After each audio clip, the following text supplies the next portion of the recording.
नमस्कार समस्त को तो वेलकम करुच्ची मो चैनल को। आगु को बहुत सारा ओकेजन आछे, बहुत प्रकार मिठा भी आपण माने घरे ट्राए करिकी गेस्ट मानू सर्व करि परिबे बा निजे खाई परिबे। बहुत पूजा भी आसु आ गणेश पूजा आछी, भगवान को पाखरे भी आपण माने घरे करिकी भी लगेई परिबे।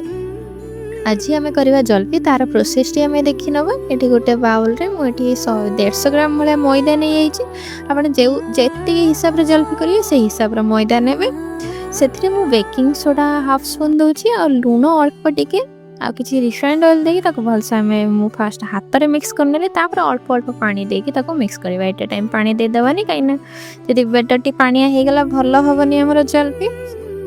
धीरे धीरे पानी देले तार लम्स भी किसी रहीबनी, पूरा परफेक्टली बेटर भी आमर प्रिपेयर हो जीवो।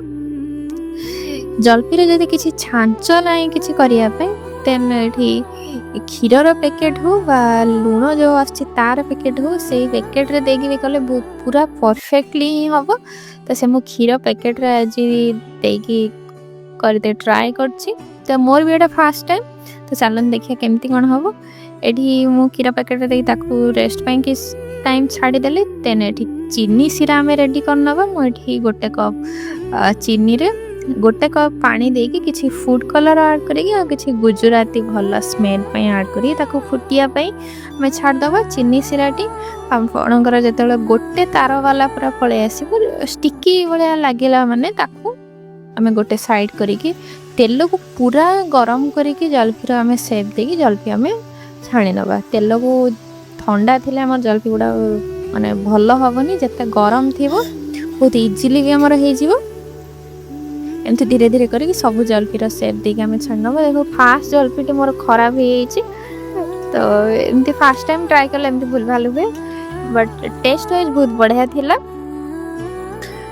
धीरे धीरे करके देखते पूरा परफेक्टली आम से क्षीर जरी रे पूरा परफेक्टली होची। जलेबी छांच भी किसी दरकार नहीं। लो टू मीडियम फ्लेम रे रखी सब जलेबी गुड़ा को आम छाणी नबा। तापर आम जो चीनी सिरा करी रखते ताको हल्का जदि ठंडा हो जाइथिबो ताको हल्का उषुम करके सब जलेबी गुड़ा को देकी ताको आम सर्व करनबा। किछि ड्राई फ्रूट्स ऊपर स्प्रिंकल कर दबा। देन हमर रेडी हो गला जलेबी। तापर माने घरे ट्राई करंतु, पूरा परफेक्टली भी हबो, मार्केट बळे भी टेस्ट आसीबो।